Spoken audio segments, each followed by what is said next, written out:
1998 में गुंटूर से इस कंपनी की हुई शुरुआत और 2004 में एनबीएफसी यानी कि नॉन बैंकिंग फाइनेंशियल कंपनी के तौर पर ये कंपनी स्थापित हुई। 2015 में मिला आरबीआई से लाइसेंस और ये माइक्रो फाइनेंस में उधार देने वाली, कर्ज देने वाली कंपनी बन गई और भारत की ये माइक्रो फाइनेंस पर ग्रामीण इलाकों में फोकस करने वाली कंपनी है। आइए आपकी मैं मुलाकात करवाता हूँ कंपनी के मैनेजिंग डायरेक्टर और सीईओ, एमडी और सीईओ शलभ सक्सेना साहब हमारे साथ कार्यक्रम में हो रहे हैं शामिल। सर ने इकोनॉमिक्स में ग्रेजुएशन किया है, BK school of management Ahmedabad से आपने मार्केटिंग में एमबीए भी किया है और consumer banking, life insurance industry का सर को 28 साल से ज़्यादा का लंबा गहरा अनुभव है। सक्सेना साहब, बहुत बहुत स्वागत है आपका। धन्यवाद हमें समय देने के लिए। ये बताएं सर, सबसे पहले जो टॉक ऑफ द टाउन था अभी हाल ही में रिस्क वेटेज बढ़ाया है आरबीआई ने थोड़े अनसिक्योर्ड लोन्स पर। जाहिर सी बातें ये चल रही कि बैंक्स के लिए भी और एनबीएफसी के लिए भी थोड़ी सी कॉस्ट ऑफ फंड महंगी होगी। क्या आप जैसी कंपनी जो माइक्रो फाइनेंसिंग के कारोबार में ज़्यादा है, कुछ असर पड़ता है? यदि हाँ तो कितना? सबसे पहले तो गुड मॉर्निंग अनिल जी। जो रेगुलेशन की आप बात कर रहे हैं उसमें स्पेसिफिकली एक्सक्लूजन है माइक्रो फाइनेंस का, तो हम पर डायरेक्ट इम्पैक्ट इसका है नहीं है। जो रेगुलर कंज्यूमर लेंडिंग करते हैं बैंक्स हैं, चाहे वो एनबीएफसी हैं, उन पर डायरेक्ट इम्पैक्ट पड़ेगा। हम लोग we have been kept out of that entire purview. Indirectly भी कोई असर नहीं पड़ना है, डायरेक्टली तो होना ही है क्योंकि वो तो स्पेसिफिकली कहा ही है कि माइक्रो फाइनेंस से बाहर रहेगा। तो इस लिहाज से सर ग्रोथ पर भी कोई असर नहीं आएगा, जो मजबूत ग्रोथ है वो बनी रहेगी?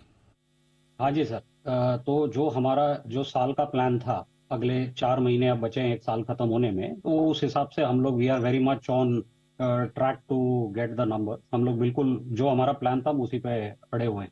ओके सक्सेना साहब, ये सारे रेगुलेशन आने के बाद एक और इंटरेस्टिंग चीज जो मैं सुन रहा हूँ सेक्टर में वो ये कि कई सारे अब फंड हाउसेज हैं, ब्रोकरेजेस हैं, है ना, म्यूचुअल फंड्स हैं, एफआईज हैं, वो ये सोचते हैं कि अब ज्यादा बेहतर है कि किसी दूसरी एनबीएफसी में रहने के बजाय माइक्रो फाइनेंस का कारोबार करने वाली एनबीएफसी को पसंद किया जाए। क्या इस तरह के शिफ्ट के या इस तरह के कोई संकेत आपको मिल रहे हैं?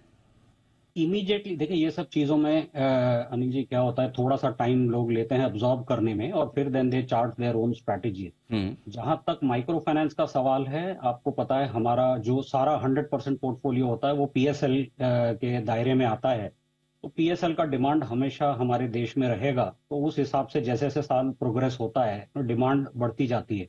स्पेसिफिकली कोई इमीडिएट ट्रेंड्स नहीं दिखे हैं हमें, लेकिन पीएसएल का जो डिमांड रहता है वो स्ट्रांग है और अब अगले 4 महीने में काफी पिकअप करेगा।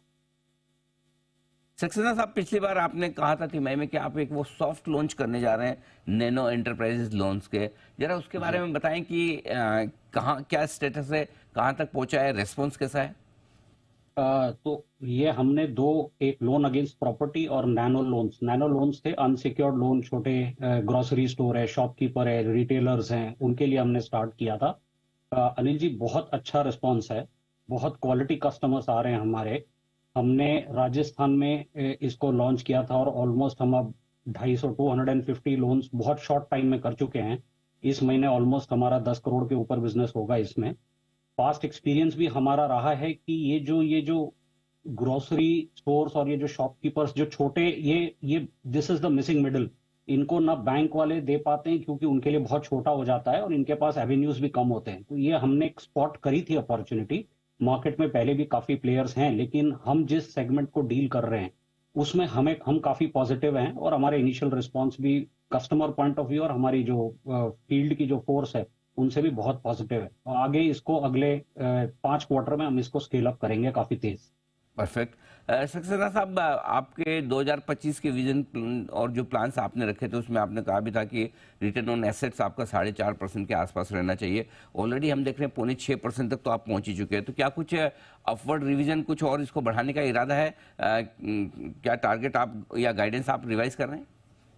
अनिल जी, हमने कहा था कि ये साल हम एंड करेंगे 12,000 करोड़ के पोर्टफोलियो पे और अगला साल हम एंड करेंगे 15,000 करोड़ पे।